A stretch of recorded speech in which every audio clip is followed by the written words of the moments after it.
post it here. I daydream a lot, and how do I deal with this?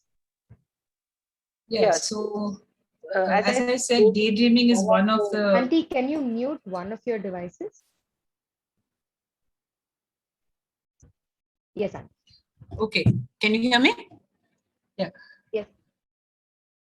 Yeah, so daydreaming is one of the forms.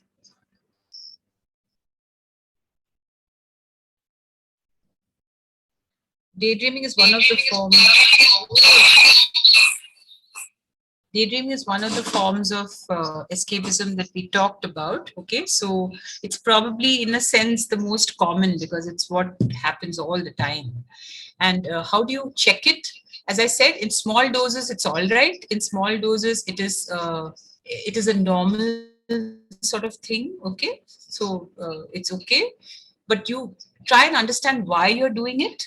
Are you doing it to escape from some situation which is painful, or is your life difficult? You don't want to live in the kind of situation that you are in. If that is so, you need to think what it is about that situation which you don't like. So try and understand what the see, your daydream will tell you what your issue is. If your daydream is of being free, of sort of doing things, of going somewhere, then you probably are feeling boxed in and you're feeling the need for some amount of, freedom, or some amount of things to do, or some other place to go, or the content of your fantasy, of your daydream, will tell you what your issues are. So look at the content and see whether there is anything that you can do about it. Okay, so if it is very long, if it is interfering with your life in some way, for instance, you're not studying because you're daydreaming, or you're not mixing with people, or you're sort of locked in your room for a long time, then obviously there is a problem here. Okay, this is not normal and healthy behavior. So you can't run away from your social relationships or social obligations because they're uncomfortable. So if that is what you're doing, if you're keeping to yourself and daydreaming because you don't want to get into those relationships or those problems in your family or those problems with boyfriend, girlfriend, or somebody else, or whatever it is, then you have to face that. And then you have to do something about that. Okay, so allow the content of your fantasy and what you are thinking about it, the solution. Like Mungeri Lal's fantasy was what? That now he is sitting in the chair and he is ordering everyone else around. So you see that his problem was that, right? So now what should he do about that?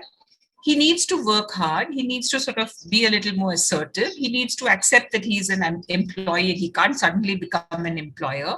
But at the same time, he can be a little more assertive. So these would be the things that not naturally he should do, right? So that's how you deal with it. Okay? Great. Thank you, Auntie. The next question. Yeah. Okay. You're muted. Okay. In case we are being treated, yes, Auntie. In case we are being treated harshly, what are we supposed to do? How can we hold on to our self-esteem or value when others cannot see it?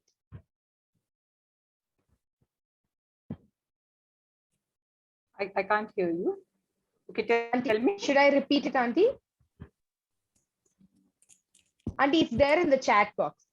Can you hear me now? Okay, I think I'll use only this. Auntie, can you hear me now? Auntie, you're on mute. Okay.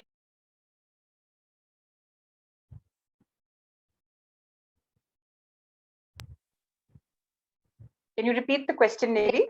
Yes, Auntie. In case we are being treated harshly, what are we supposed to do? How can we hold on to our self-esteem or value when others cannot see it? Okay, in case we're being treated harshly, what do we do? So see, if you're being treated harshly, you need to figure out whether it is something that you actually did. Okay, for instance, are you behaving badly? Have you been rude? Have you been not fulfilling your social obligations, your family obligations? If there are, you need to correct yourself and then try and work out the relationship. If you are still being treated harshly for no reason of your own, and it's perhaps the problem of the other person, they are displacing their anger onto you, or they have their own anxieties and so they're yelling at you, then you have to understand that person's situation.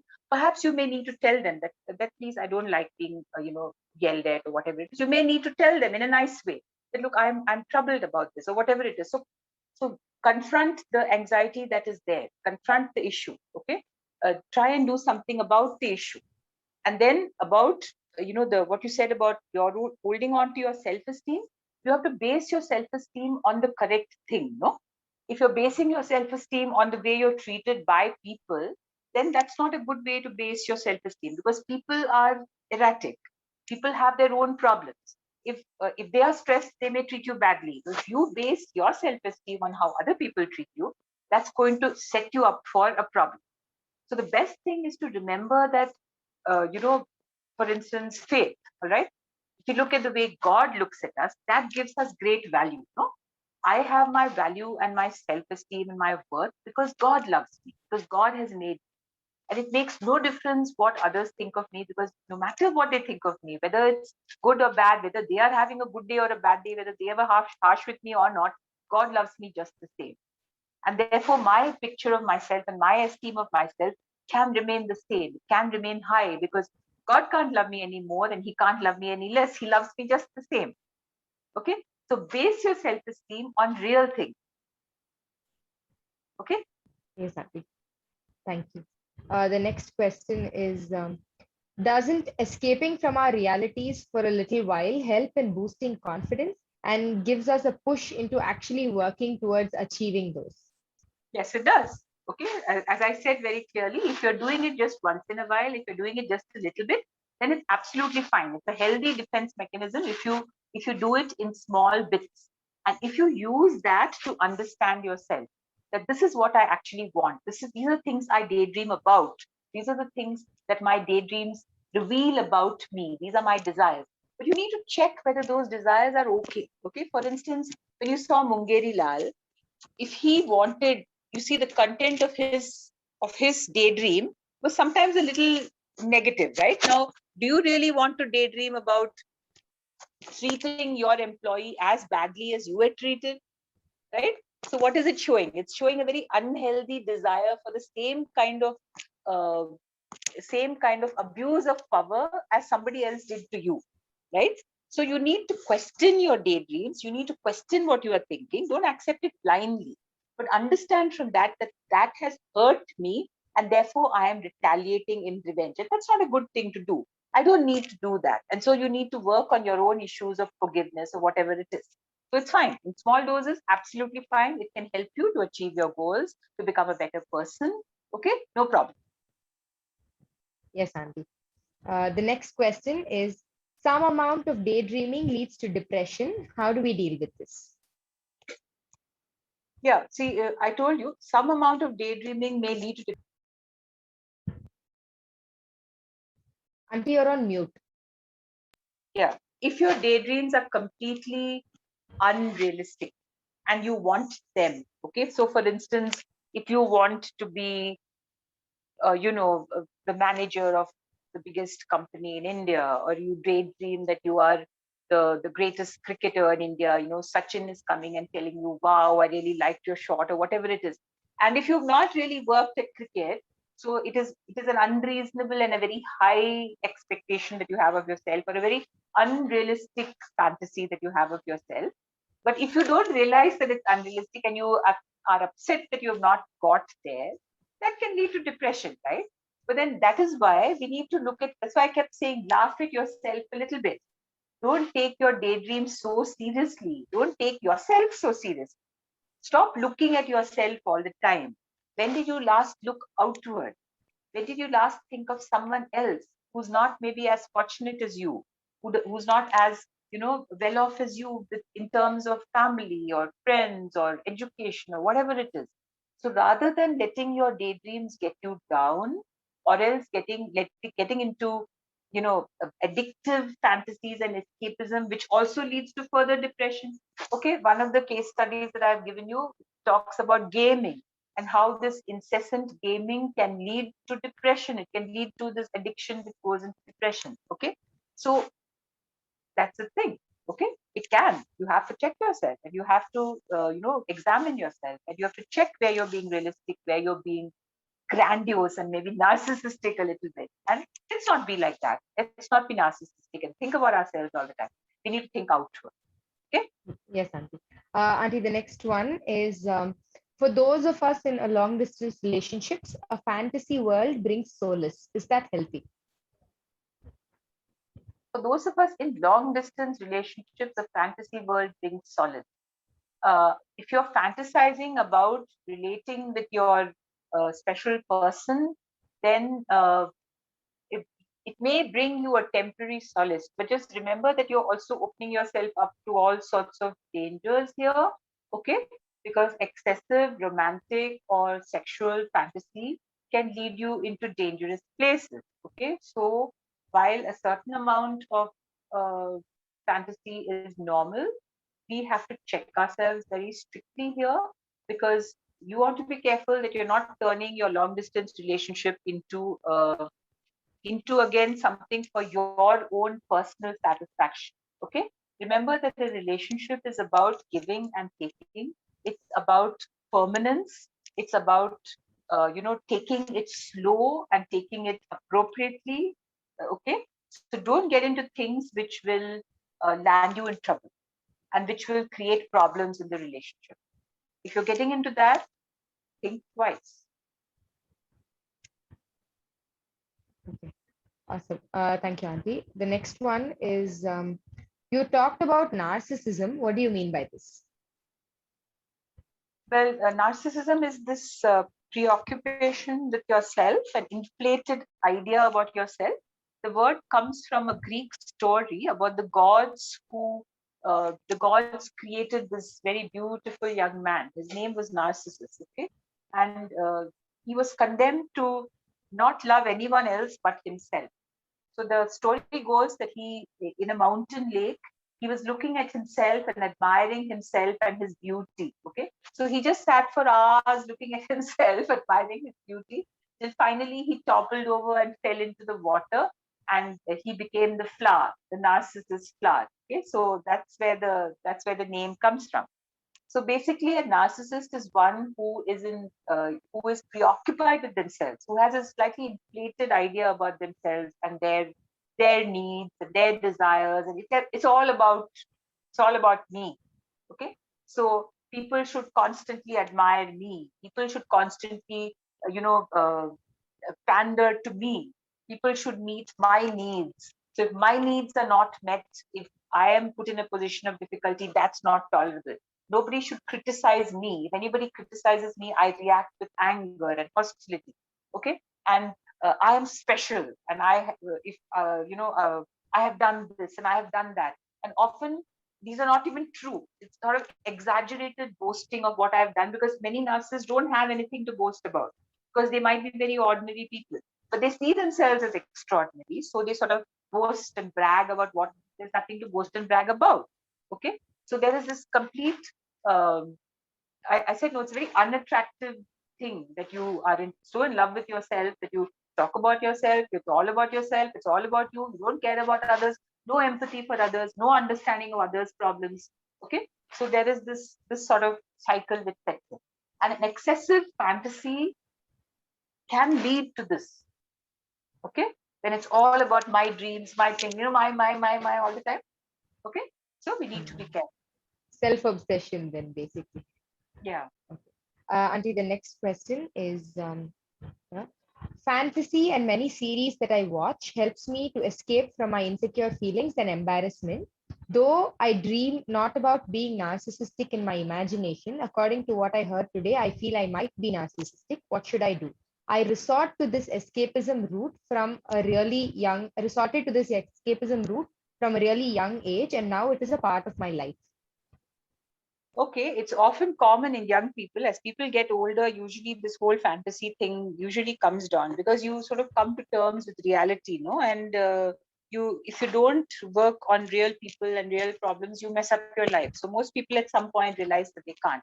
So take heart. You don't need to sort of get depressed and sad about it, but you just realize this about yourself, that I have been thinking a lot about myself, and it has been all about me. And if you are a Christian, and faith is a issue for you, then you must remember that that is not what Jesus wants us to do. No, he wants us to love ourselves, yes, but he also wants us to love others, our neighbors, just as much as we love ourselves, right? So we should be thinking about others and thinking about their welfare just as much as we think about ourselves. And normally, when we're thinking about others, our own selves will go down in our thoughts and in our, in our priorities. We don't need to focus on others. We need to focus on serving others, because that's how Jesus was. He said, no, the Son of Man did not come to be served, but to serve. So the whole notion of looking outward. When did you last do something for others? When did you last think about others? To start making it a practice that every day, let me think about someone else. Let me try and understand what my dad is going through, what my mom is going through. Let me try and understand what my brother is feeling or my sister is going through. Let me see if I can help someone today. Okay. To start thinking about others. If you can stop always thinking about yourself and start looking outwards, I think that will help you to both stop this fantasizing, to see yourself in perspective that I am one among many. Okay. And I can be concerned about others and they will be concerned about me. So you see yourself as part of the community and care for the community. That will probably help. Okay. So all the best to you. I'm glad that you've realized this. That's half the battle won. Okay. Okay, thank you, Auntie. The next one is, I force myself to dream things which are not happening in my life. I want the dream to happen, but I'm not ready to work on it. So what should I do to come out of that fake life and get into real life? I'm trying to do it every day. You're doing it or you're trying to do it every day? I'm doing it Oh, daily. I'm doing Okay. it daily. They're doing it daily. Okay, so again, as I said, it's great that you have got that much awareness that you are able to see that these fantasies are not real. You're able to see that these are things which are not happening, and also these are things which you are not ready to work on. So you realize that these are sort of grandiose fantasies which may or may not be beyond you. I don't know, but certainly at this point you're not there. Okay, so you need to just look at the content of your fantasies again and make a realistic judgment of how much you can and you can't do. Okay, make a realistic judgment. Ask somebody that if you are dreaming, say, of going to Harvard, all right, you're dreaming to be in NASA, you ask somebody else that, do you think I'm capable of this? Get a realistic judgment of yourself. If you think you're capable of it, if someone says, yeah, I think you are, you may be able to do it, then you go for it, try for it, give yourself some time, or a time limit, and actually try to work out your fantasy. But if you feel that it's too much, then realize that what is going on inside is this desire for something. Okay, and so maybe again you need to rework on this whole idea of yourself. It looks as if you don't love yourself the way you are. If you are not capable of doing that grandiose fantasy which is there in your life, in your mind, it's okay. No, God has made us all different. Not all of us can be toppers in school or college. Only one person can top, no? But that doesn't mean the person who doesn't top is not worth anything. We are all worth so much. God has loved each one of us. We're all worth so much. So you need to love yourself for what you are. And because God has made you, don't think that you have to achieve these unachievable and grandiose things in order to love yourself. If you start accepting yourself the way you are and start laughing at yourself a little bit, that look what I've been doing all these days, I don't need to do this anymore. And you start working on the real things that you can do, and be pleased with yourself if you do them. That would be the way to do it. Okay. Awesome. Thank you, Auntie. The next question is, my family isn't religious, so for me, staying in my room to join online church or fellowship seems as if I'm wasting time to them or daydreaming. How do I explain to them that we are facing a difference in values and I have different social obligations? It is not easy to confront them over this, as they can get aggressive and dismissive when I bring this up, and I love them and I don't want to fight with them.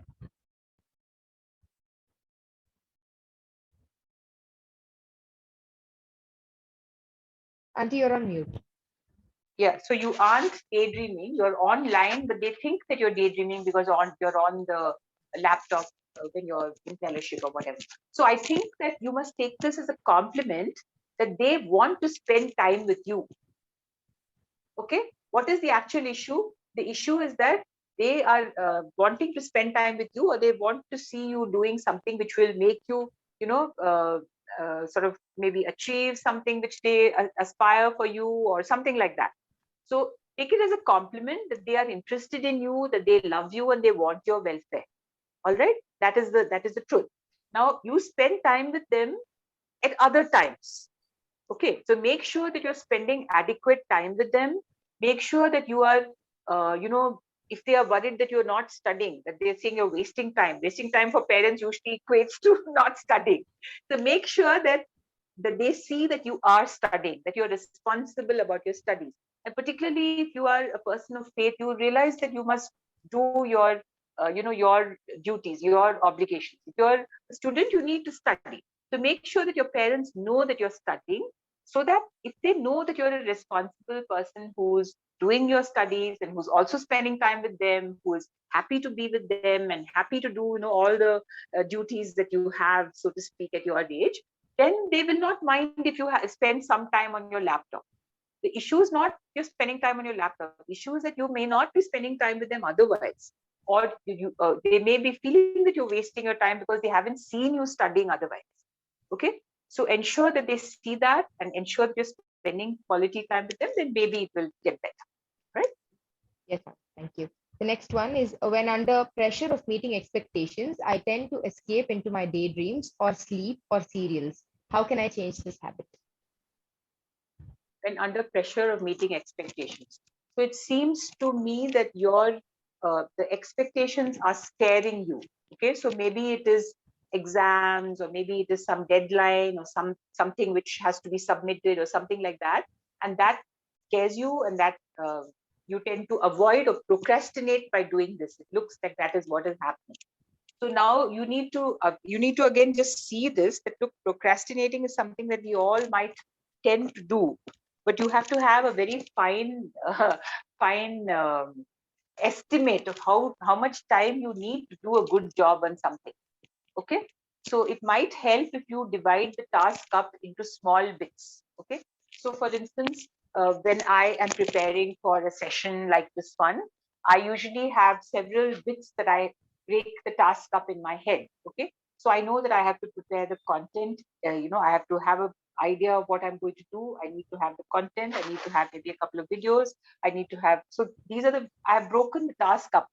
So you break the task up into smaller bits, because that is not scary then.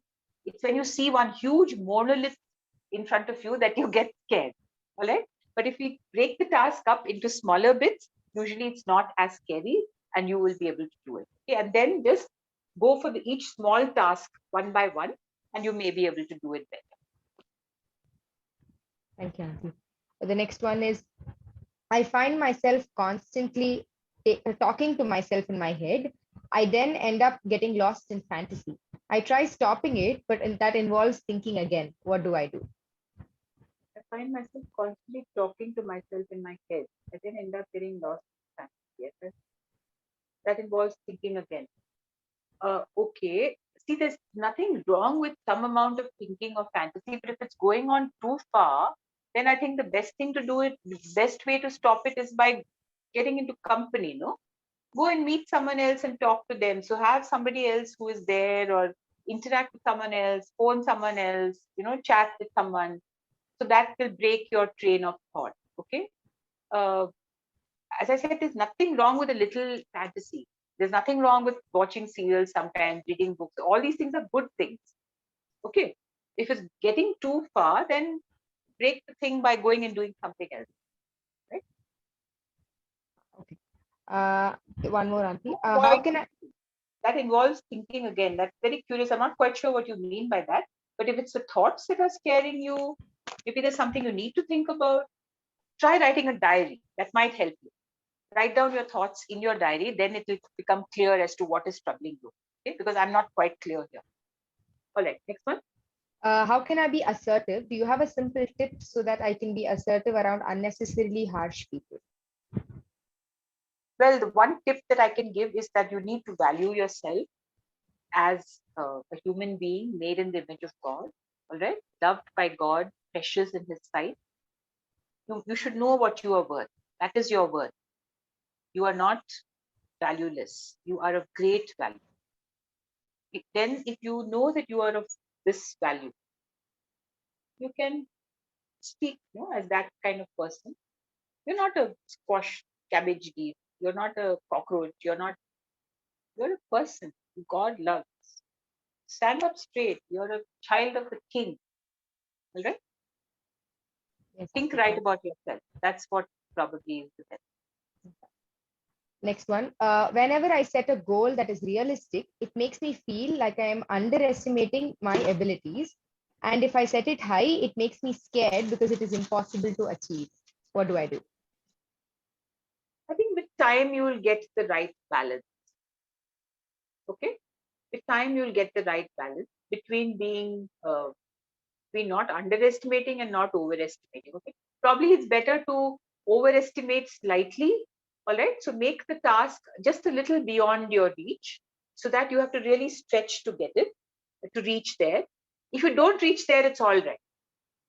That's the point. Okay. So because you have set yourself a slightly high task, you must be kind to yourself if you don't reach there, but make every effort to reach there. Does that make sense? Yes, Auntie.